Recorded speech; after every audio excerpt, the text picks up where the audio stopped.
Hi, third graders. In today's reading mini lesson, we discussed that there are different kinds of poetry. We discussed 3 different ones. The first one was free verse, and we talked about how it doesn't have any rules to it, but it often describes something, how something tastes, smells, or feels, and then it helps you create a picture in your mind.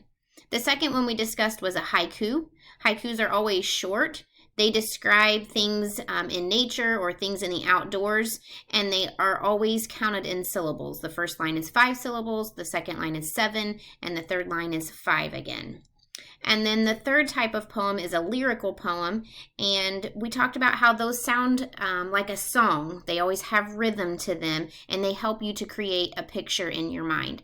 So during your independent reading time today, if you choose to read poetry, think about the 3 types of poems that we talked about. Does your poem or the poems that you read resemble any of these poems that we've talked about? If so, be ready to discuss it when we come back together as a class.